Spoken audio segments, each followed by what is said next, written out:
Yo, what's poppin', YouTube? It's your boy Canna, beatsbycannad.com, back with another how-to video.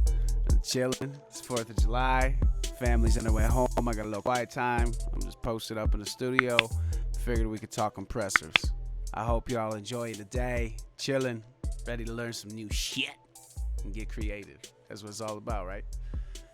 So let's talk compressors. It's something I've been working on myself as of late, polishing up, trying to understand, so on and so forth. And man, let me tell you, these things are a night and day difference. I think compression is one of those tools everybody knows you need to use, but about 3% of us know how to use it properly.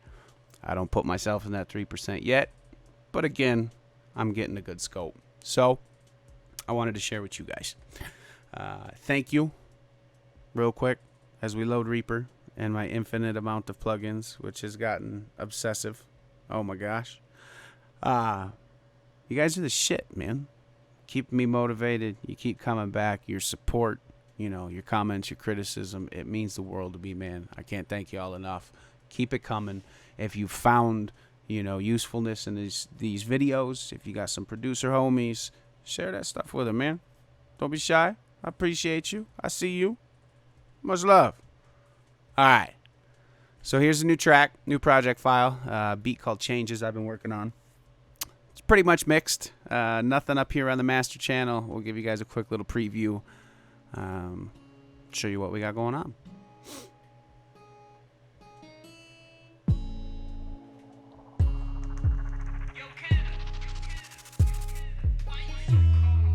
Ugh.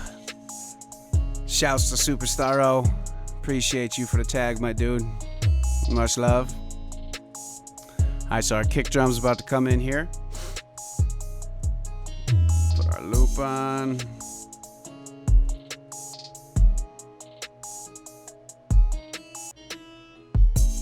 Alright. So, look at that. I already got a compressor on there. I didn't think about doing this video. I actually made myself some cliff notes this time, y'all. So we're going to stay on track. This shouldn't be forever. Okay, so let's talk compression. What I have on here, we have a compressor / limiter here. But this is a channel strip from Abbey Road Waves Studios. This thing is the shit. It's affordable. I highly suggest it if you're looking for something to throw on your bus tracks and kind of polish things up. A little more control gives you that nice warm analog sound. Analog sound. I haven't had to talk much today. My wife's been gone for 3 days. Tape emulator. Basically, your input. You got a 4-channel EQ. SSL, I would assume, or something of the like. Each channel, mutable, engageable, soloable, so on and so forth. Your limiter / compressor, and then a post filter. Just gives you a little polish, a little sparkle on the high end, a presence boost, so on and so forth.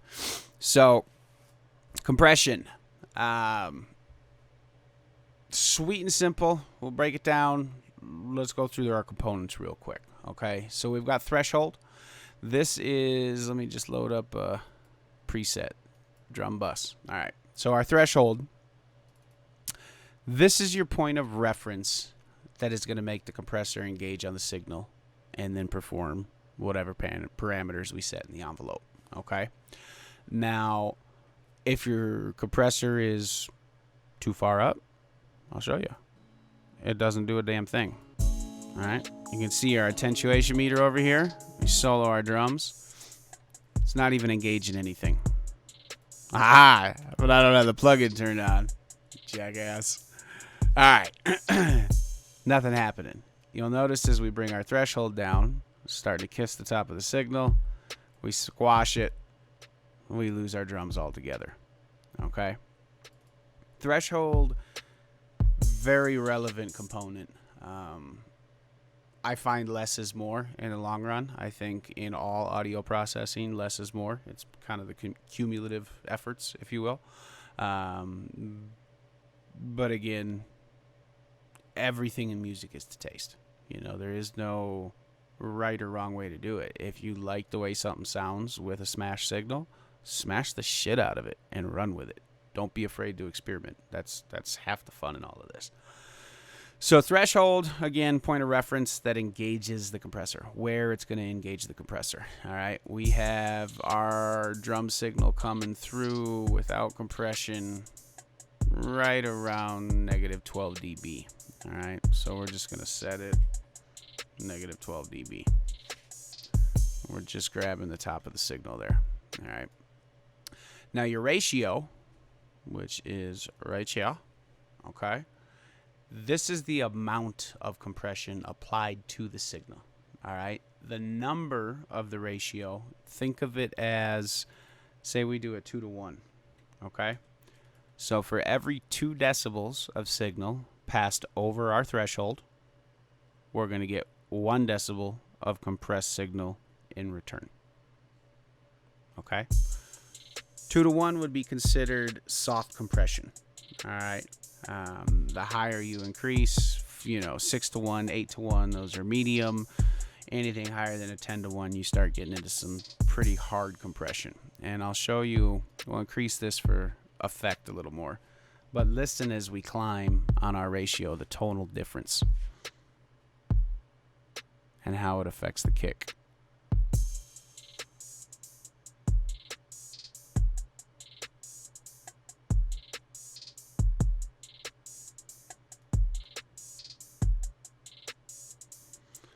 Now we're essentially limiting.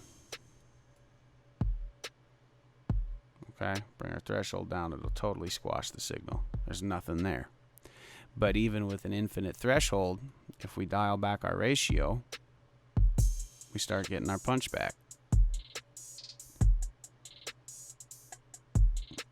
Okay. Now, release, which kind of goes hand in hand with your ratio, it works primarily the same way, but on the back end. So your attack is how quickly the compression is applied to the signal. The release is how long it is held on that signal. Okay? So if we have a real slow release, it's going to take a long time for that compressor to let go. It's going to continue to compress. If we have a real fast release, 5 milliseconds, 10 milliseconds, 1 millisecond, whatever it be, as soon as that compressor is triggered, it's going to let it back go. So if you have a really unruly transient or a kick that's got a pop at the beginning of it, a real quick attack and release just to tame that part of the signal and let the rest of the sound through, it's going to work in that application. If you've got a real airy vocal and the transient on the vocal is kind of shitty or a little wobbly or the volume levels imbalanced, instead of a volume automation, you could do a slower attack, let that initial vocal come through, and then a little bit longer on the release so it holds the signal. So it's going to engage a little slower. You're going to let that initial vocal through. It engages the compressor, and it's going to hold it for that long vocal transient and control that signal.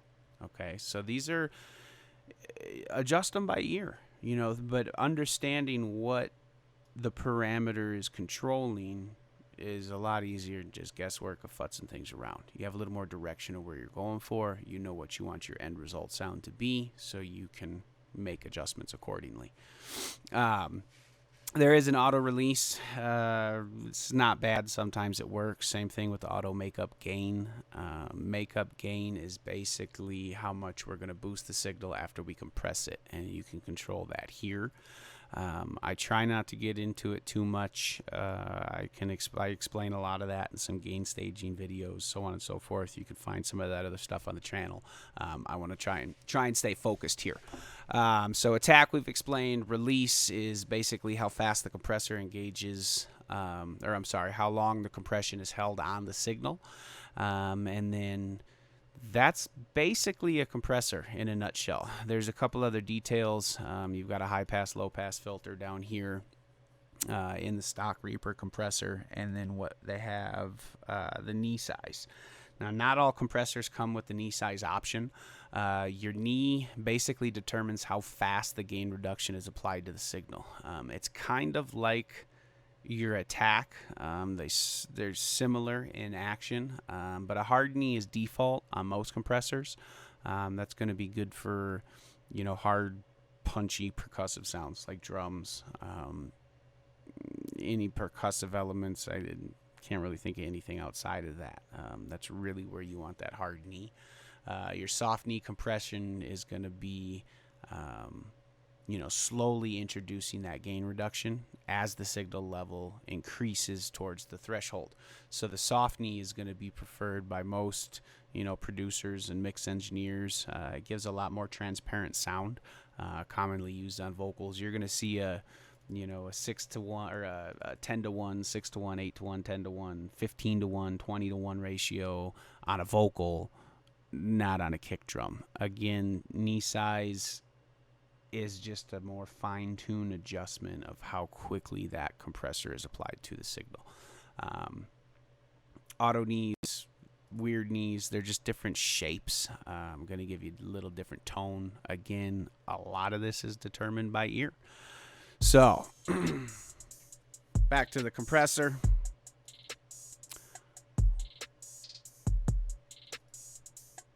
That's a little bit too much gain reduction. We got a clean signal. We gain stage 12. We're at 12 dB. We're going to go with a 4-to-1. Pretty quick release, pretty quick attack. I want to see about 3 decibels of gain reduction on the attenuation meter. You don't want to overdo it here. Again, less is always more. So without compression, with compression. Okay. If we speed up the release, it starts letting more of that snare transient through.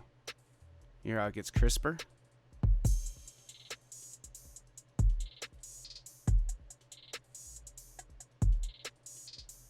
Where if we hold the long release, and you can see it on the attenuation meter, watch how much slower it drops back down. There's your release time. Kind of a visual. Again, drums are poppy, they're punchy, they're quick. We don't need to hold the compression on them that long. All right. There's compression 101. I mean, it's pretty much that simple. Let's hear it in context with the beat. There's your compression. There's no compression. Just gets a little muddier. See, it's subtle, but oh, does it tighten it up. And then this, back to none, is with the waves compressor.